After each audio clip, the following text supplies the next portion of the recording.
अहिल्यानगरमधल्या कर्जत जामखेडचा राजकीय आखाडा पुन्हा एकदा तापलेला असून रोहित पवार आणि राम शिंदे यांच्यातील शाब्दिक सामना सुद्धा रंगल्याचं पाहायला मिळत आहे। रोहित पवारांनी विरोधकांना तिसऱ्यांदा पाणी पाजणार असल्याचा टोला लगावला होता। तसंच काही लोक महत्त्व वाढवण्यासाठी उगाचच चर्चा करतात अशी टीका सुद्धा रोहित पवार यांनी केली होती। त्यावर राम शिंदेंनी कुस्ती स्पर्धेच्या उद्घाटनावेळी पलटवार केला। काही लोक मतदारसंघ सोडून राज्यभर फिरतात, कोण पडतंय, कोण जिंकतंय आणि कोण कोणाला पाणी पाजतंय हे मैदानामध्ये बघू असं म्हणत शिंदेंनी रोहित पवारांना थेट प्रत्युत्तर दिलंय।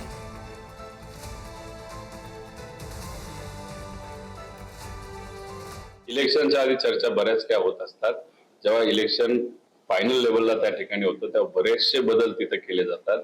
काही लोक उगाचच आवाज करतात, चर्चा करतात आणि मग चर्चा करून महत्व स्वतःवर आणतात आणि त्यात तडजोडी करतात।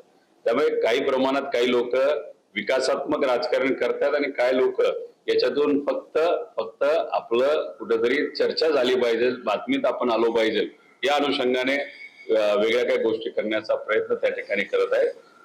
जिल्ह्याच्या बँकेचे इलेक्शन ही काही तशी सोपी नाही आणि अहिल्यानगर जिल्ह्याची तर अजिबात सोपी नाही, हे सगळ्यांनी त्या ठिकाणी नोंद घेतली पाहिजे। या प्रश्नाचं सोपी आहे की अवघड आहे? मी तर पहिल्यांदाच सहकारी बँकेच्या निवडणुकीला इच्छा व्यक्त केली, अजून निवडणुकीला सुरुवात व्हायची आहे। तर मला वाटतं मतदारसंघ सोडून जे 5-5, 6-6 महिने संपूर्ण राज्यभर फिरतात आणि त्यांना काही महत्व कमी करायसाठी फिरतात का, असं जर विचारलं तर या प्रश्नाचं उत्तर त्याच्याशी आपल्याला मिळून जातं।